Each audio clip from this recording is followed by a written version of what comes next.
Kaugnay po ng matagumpay na pagtawid ng 40 Pilipino sa Rafah border crossing. Nakasalang sa balita ko si DFA Undersecretary for Migrant Workers Eduardo De Vega. Magandang umaga at welcome po sa balita ko. Good morning po.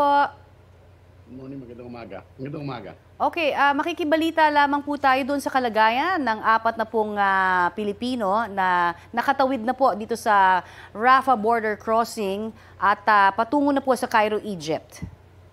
Opo, nakarating sila sa crossing kahapon, pinatawid at saka pinroseso sila sa Egyptian side.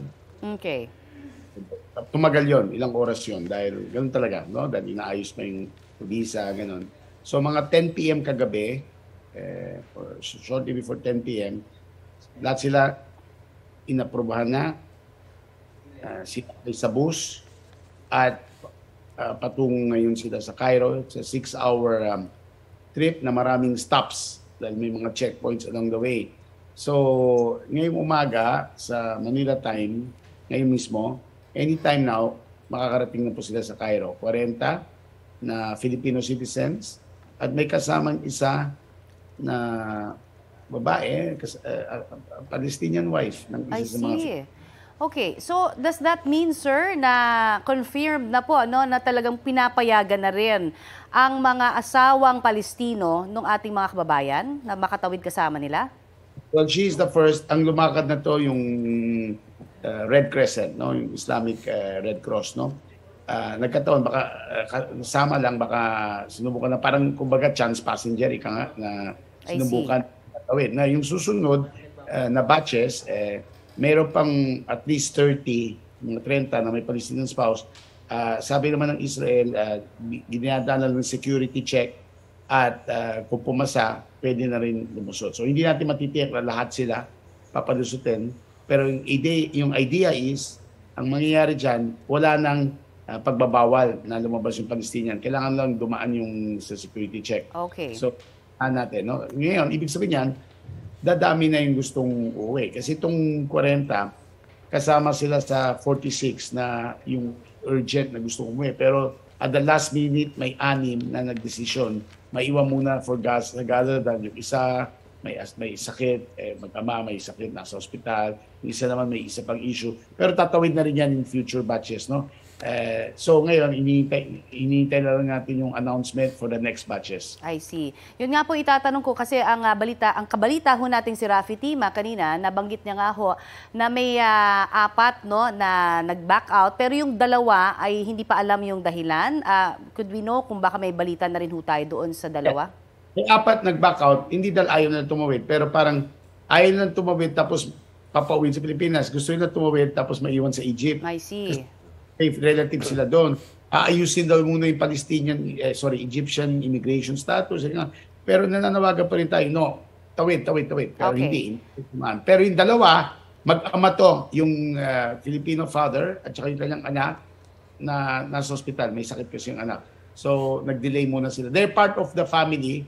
May isang pamilya, malaking pamilya na tumawid. Kasama yung 2 na to, naiwan muna. Sabi nila yung rest of the family lang umalis.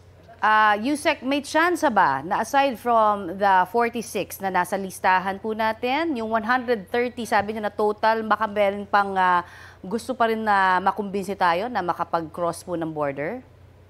Ang tingin po natin, malaki ang chance na tatawid mga yan. Dahil ngayon, meron tayong balita na unti-unting ina-approve mga spouses, mga asawa. So, good news po yan. Mm-hmm. Okay. Yusek, ano po yung nakita niyong major consideration matapos mag-mediate ng bansang Qatar para muling magbukas ang Rafah border crossing? Well, Qatar has always been the mediator between Israelis, Egyptians, and Hamas. No? So, ang major consideration is humanitarian, no? Dahil kailangan lumikas na yung mga foreigners at pumasok naman humanitarian aid. Ang sinisigurado lang ng Israel ay walang lalabas na Hamas terrorist at ayaw rin ng Egypt tumanggap terrorist, syempre. So siguro yun ang inayos ng Qatar muna, siguro using their connection, at papasalamat tayo sa Qatar na kumbinsihan lahat ng parties na lahat ng mga kinukulan na buksan na kasi kailangan pumasok yung aid at lumabas yung yung mga dayuhan. So, alam nyo, gera to. Kaya maaari magpalit day to day. Kaya if I may take advantage now, no, pagsamantala na nananawagan yung ating mga tanggapan doon, pag lumabas ang next list kung sinong lulusot, don't delay. Pag sinabi, okay, 175, 100 Filipinos, ganyan, tawid bukas. Tawid na. Dahil hindi natin natitiyak ang kinabukasan kung bukas yung border or kung bibigyan kayong priority. Binibigyan tayo ng priority ng Israeli government, papasalamat tayo, at saka ng Egyptian government. So pagsamantala natin to. Okay, Yusek, mula sa Cairo, Egypt, pabalik ng Pilipinas, saan didiretso ang 4 na po nating kababayan? Pag sinecheck po natin yung yung kanilang mga data dito, kasi po kung tiga province, tutulungan sila mauwi hanggang probinsya nila, no? Bibigyan sila ayuda sa Cairo, may naghihintay sa kanilang financial assistance. Hindi sila OFWs po, mga migrants sila, so iba yung status nila, no? Ang tingin natin tingin namin mga baka Biyernes o Sabado nandito na kasi hindi pwedeng tumagal kasi maiksi lang yung transit visa nila. Pagdating dito, sasalubungin sila at saka titignan kung saan sila kailangan dalhin. Ang tingin naman namin, susunduin sila ng mga kamag-anak nila dito. Remember po, these are families. Divided to families yan. Huwag kayong magulat pagdating nila sa airport, tapos ang dami mukhang Arabo kasi mga anak to or apo ng original Filipino citizen, yung mga anak at mga grandchildren are also Filipino citizens. I see. Parang yung football team natin, yung Pilipinas, no? Parang gano'n. Pero mga Filipino citizen yan. Okay.